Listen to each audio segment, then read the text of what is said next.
ಪಾರ್ವತಿ, ಬಾ ಮನೆಗೆ ಹೋಗೋಣ. ಕಾರ್ ಹತ್ತು ನಡಿ. ಬೆಂಗಳೂರಿಗೆ ಬರಕ್ಕೆ ಸೂಜಿನ ಒಪ್ತಿಲ್ಲ ಅದಕ್ಕೆ. ಪಾರ್ವತಿ, ಏನಿದ್ ನಿನ್ ಹುಚ್ಚಾಟ? ಯಾರಿಗೋಸ್ಕರನೋ ಮಧ್ಯರಾತ್ರಿ ನೀನ್ ಈ ತರ ಬೀದಿಲ್ ನಿಂತಿರೋದು ನಂಗೆ ಒಂಚೂರು ಇಷ್ಟ ಆಗ್ತಾ ಇಲ್ಲ. ಅಮ್ಮ ಇಷ್ಟ ಇಲ್ಲ ಅಂದ್ರೆ ಹೊರಟ್ಬಿಡು. ಅವಳು ಬಂದ್ರಷ್ಟೇ ನಾನು ಹೊರಡೋದು. ನೀನು ಜಾಣೆ, ಎಲ್ಲನೂ ಅರ್ಥ ಮಾಡ್ಕೋತೀಯಲ್ವಾ? ಗಾಯತ್ರಿ ಎಲ್ಲಿರ್ಬೇಕು ಅಂತ ಡಿಸೈಡ್ ಮಾಡಬೇಕಾಗಿರೋದು ಅವಳೇ ಪಾರ್ವತಿ. ಅವಳ ತೀರ್ಮಾನನ ನೀನು ಒಪ್ಕೋಬೇಕು ಅಲ್ವಾ? ನಾನು ಅವಾಗಿಂದ ಇದನ್ನೇ ಹೇಳ್ತಿದ್ದೆ ಮಾವ, ಇನ್ನೊಬ್ಬರ ವಿಷಯದಲ್ಲಿ ಇಷ್ಟೊಂದು ಹಠ ಮಾಡೋದು ಒಳ್ಳೇದಲ್ಲ ಅಂತ. ನಾನು ಸುಮ್ಮನೆ ಹಠ ಮಾಡ್ತಿದ್ದೀನಿ ಅಂತ ನಿಮಗೆ ಅನಿಸ್ತಿದ್ಯಾಪ? ಅವಳು ಯಾವ ಪರಿಸ್ಥಿತಿಲಿದ್ದಾಳೆ ಅಂತ ನಿಮಗೆ ಗೊತ್ತಿಲ್ಲ. ಆದರೆ ಗಾಯತ್ರಿನೂ ಬೆಂಗಳೂರಿಗೆ ಬರಲ್ಲ ಅಂತ ಹಠ ಮಾಡ್ತಿದ್ದಾಳಲ್ಲ. ಅವಳು ಮೊದಲಿಂದಾನು ತುಂಬಾ ಸ್ವಾಭಿಮಾನಿ. ಯಾರ ಹತ್ರನೂ ಒಂದು ಹೆಲ್ಪ್ ತಗೊಳಕ್ಕೂ ಇಷ್ಟಪಡಲ್ಲ. ಗೊತ್ತಿದ್ಮೇಲೂ ಯಾಕೆ ಹಠ? ಯಾಕಂದ್ರೆ ನನಗೆ ಅವಳು ಖುಷಿಯಾಗಿರ್ಬೇಕು. ಅದು ಇಲ್ಲಿದ್ರೆ ಆಗಲ್ಲ. ಯಾರ್ಯಾರ ವಿಧಿ ಎಲ್ಲಿ ಬರ್ದಿರುತ್ತೋ ಅಲ್ಲೇ ನಾವು ಸೇರೋದು. ಹಠದಿಂದ ಏನೂ ನಡೆಯಲ್ಲ, ಸಮಯ ಎಲ್ಲಾನು ನೋಡ್ಕೊಳತ್ತ ಅಲ್ವಾ? ಅದೇ ಸಮಯಕ್ಕೆ ಈಗ ನಾನು ಕಾಯ್ತಾ ಇದ್ದೀನಿ. ಹೀಗ್ ನಿಂತ್ರೆ ಏನ್ ಪ್ರಯೋಜನ ಪಾರು? ಅವಳು ಹಠ ಮಾಡ್ತಾಳೆ ಅಂತ ಇಷ್ಟು ಕೆಟ್ಟ ಪರಿಸ್ಥಿತಿಲಿ ಬಿಟ್ಟು ಹೋದ್ರೆ ಫ್ರೆಂಡ್ಶಿಪ್ಗೆ ಏನ್ ಬೆಲೆ ಇರುತ್ತೆ ಅದಕ್ಕೆ? ಹೇಗಾದ್ರೂ ಆಗ್ಲಿ, ಖಂಡಿತ ನಾನು ಅವಳನ್ನ ಒಪ್ಪಿಸ್ತೀನಿ. ಅವಳು ಬರಲ್ಲ, ಇವಳು ಬಿಡಲ್ಲ.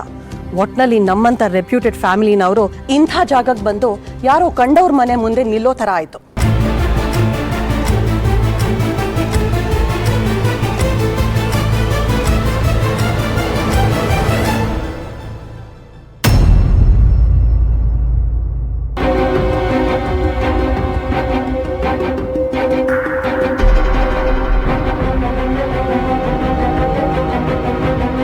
ಇಷ್ಟೊತ್ತಲ್ಲಿ ಇಲ್ಲಿವರೆಗೂ ಬಂದಿದ್ದೀರಾ, ಕಾಫಿ ತಗೊಳ್ಳಿ.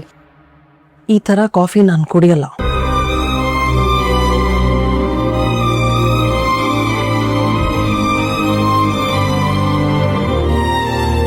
ಸರ್, ನೀವು ತಗೊಳ್ಳಿ. ನೀನು ಪ್ರೀತಿಯಿಂದ ಕಾಫಿ ತಂದಿದ್ಯಾ, ನಾ ತಗೋತೀನಿ. ಆದರೆ ಮೊದಲು ಈ ಸಮಸ್ಯೆ ಪರಿಹಾರ ಆಗ್ಬೇಕಮ್ಮ. ಅಲ್ಲಿವರೆಗೂ ನಾನು ಏನೂ ತಗೊಳ್ಳಲ್ಲ.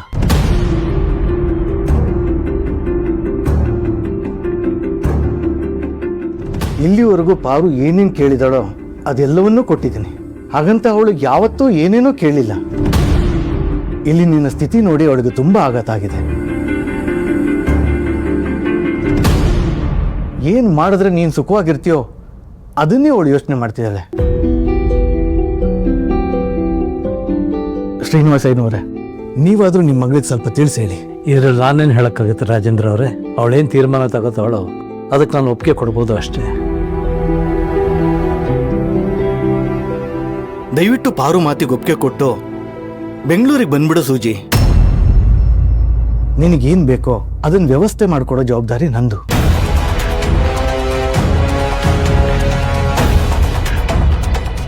ನನ್ನ ಮಾತು ನಂಬಮ್ಮ. ಅಯ್ಯೋ ಪ್ಲೀಸ್ ಅಂಕಲ್, ಹೀಗೆಲ್ಲ ಮಾಡಬೇಡಿ. ನನಗೆ ಸಂಕಟ ಆಗುತ್ತೆ.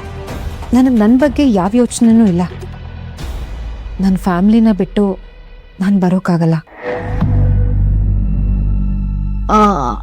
ಹೌದು, ನಾವೆಲ್ಲ ಇವಳನ್ನ ನಂಬ್ಕೊಂಡೇ ಬದುಕ್ತಿರೋದು. ಇವಳನ್ನ ದೂರ ಕಳಿಸ್ಬಿಟ್ರೆ ನಮ್ ಗತಿ ಏನಾಗುತ್ತೆ? ನೀವೇ ನೋಡ್ತಿದ್ದೀರಲ್ಲ ನಮ್ಮ ಮನೆ ಪರಿಸ್ಥಿತಿನ. ಎಲ್ರನ್ನೂ ಬಿಟ್ಟು ಬರಲಿ ಅಂತ ನಾನೆಲ್ಲಮ್ಮ ಹೇಳಿದೆ. ಎಲ್ಲರ ಜೊತೆಗೆ ಬನ್ನಿ. ಶ್ರೀನಿವಾಸ ಏನವ್ರೆ, ನಿಮಗೆ ಬೆಂಗಳೂರಿಗೆ ಬರೋಕ್ಕೆ ಒಪ್ಪಿಗೆ ಇದೆಯಾ? ಅವಳು ಸುಖವಾಗಿರ್ತಾಳೆ ಅಂತಂದ್ರೆ ನಾನು ಎಲ್ಲಿಗೆ ಬರೋಕ್ಕೂ ತಯಾರು. ನಮ್ ಗಾಯತ್ರಿ ಜೀವನ ಚೆನ್ನಾಗಿರುತ್ತೆ ಅಂತಂದ್ರೆ ನಾನ್ ಎಂತ ತ್ಯಾಗಕ್ಕೂ ಸಿದ್ಧ. ನೋಡಮ್ಮ, ನಿಮ್ಮ ಮನೆಯವ್ರಿಗೆ ಯಾರಿಗೂ ಏನೂ ಸಮಸ್ಯೆ ಇಲ್ಲ. ನೀನೊಬ್ಳು ಹೂ ಅನ್ಬೇಕಷ್ಟೆ.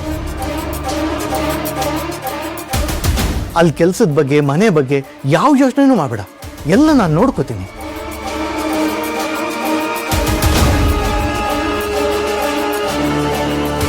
ಅಂಕಲ್, ನಿಮ್ದು ತುಂಬಾ ದೊಡ್ಡ ಮನಸ್ಸು. ಆದ್ರೆ ನಾನು ಬೆಂಗಳೂರಿಗೆ ಬರಕ್ಕಾಗಲ್ಲ. ನೀನು ಒಪ್ಪದೇ ಇದ್ರೆ ನನ್ನ ಮಗಳು ಇಲ್ಲೇ ಇರ್ತಾಳೆ.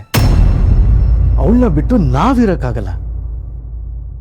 ನಾನು ಹೇಳ್ತಾ ಇರೋದನ್ನು ಒಪ್ಕೊಳ್ದೆ ಇರೋದಕ್ಕೆ ಒಂದು ಸರಿಯಾದ ಕಾರಣ ಕೊಡು ಗಾಯತ್ರಿ. ಆಮೇಲೆ ನಾನು ಒಂದು ಮಾತಾಡದೆ ಇಲ್ಲಿಂದ ಹೊರಟ್ಬಿಡ್ತೀನಿ.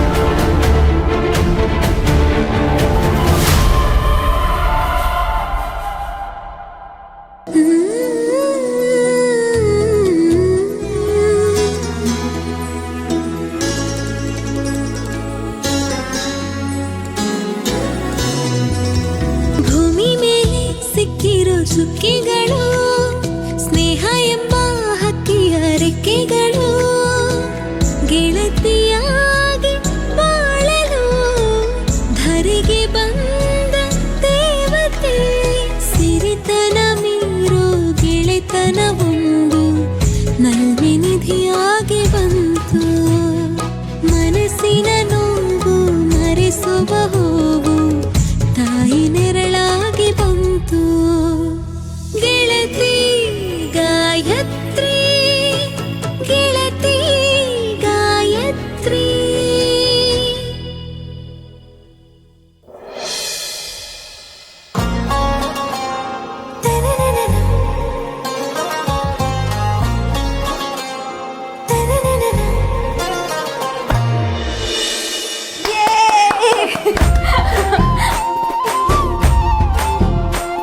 ಹಾಲು ಎಷ್ಟು ಚೆನ್ನಾಗಿ ಹೋಗ್ತಲ್ಲ. ಹೌದೌದು, ಇಷ್ಟು ದೊಡ್ಡ ಮನೆ, ದೊಡ್ಡ ಅಡಿಗೆ ಮನೆ, ದೊಡ್ಡ ಸ್ಟವ್, ಇಷ್ಟೆಲ್ಲ ಇರ್ಬೇಕಾದ್ರೆ ಹಾಲು ಚೆನ್ನಾಗೇ ಹೋಗ್ಬೇಕಲ್ವಾ? ಹ್ಞೂ ಮತ್ತೆ ಹಾಲಂತೂ ಸಕ್ಕದಾಗಿ ಹೋಗ್ತಿದೆ. ಸೂಜಿ, ನೋಡ್ತಾ ಇರೋ ನಿನ್ ಲೈಫ್ ಎಷ್ಟು ಚೆನ್ನಾಗಿ ಬದಲಾಗತ್ತೆ ಅಂತ. ನಿನಗೆ ಇನ್ಮೇಲೆ ಎಲ್ಲ ಒಳ್ಳೇದೇ ಆಗತ್ತೆ. ಇದ್ರಲ್ಲಿ ಹೆಚ್ಚುಗಾರಿಕೆ ಏನಿದೆ? ಹಾಲನ್ನ ಚೆನ್ನಾಗಿ ಕಾಯಿಸಿದ್ರೆ ಚೆನ್ನಾಗೇ ಉಕ್ಕುತ್ತೆ. ಈಗೇನು ನೀನ್ ಅನ್ಕೊಂಡ್ ಹಾಗೆ ಎಲ್ಲ ಆಯ್ತು ತಾನೆ? ಹಠ ಮಾಡಿ ನಮ್ಮೆಲ್ರೂ ಇಲ್ಲಿವರೆಗೂ ಕರ್ಕೊಂಡು ಬಂದಾಯ್ತು. ಬಿಡು, ಸುಮ್ನೆ ಓವರ್ ಹೈಪ್ ಮಾಡ್ಬೇಡ.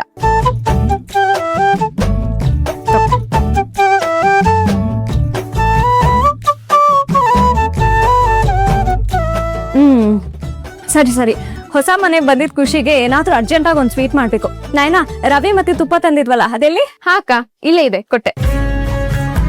ನಾಯ್ನಾ ಹೇಳ್ತಿದ್ವು ಸೂಜಿ ತುಂಬಾ ಚೆನ್ನಾಗಿ ಕೇಸರಿ ಬಾತ್ ಮಾಡ್ತಾಳೆ ಅಂತ. ನಾನಂತೂ ಕಾಯ್ತಿದ್ದೀನಿ. ಸೂಜಿ, ಕೇಸರಿ ಬಾತ್ ನಂಗೆ 2 ಪ್ಲೇಟ್ ಎಕ್ಸ್ಟ್ರಾ ಬೇಕು, ಆಯ್ತಾ?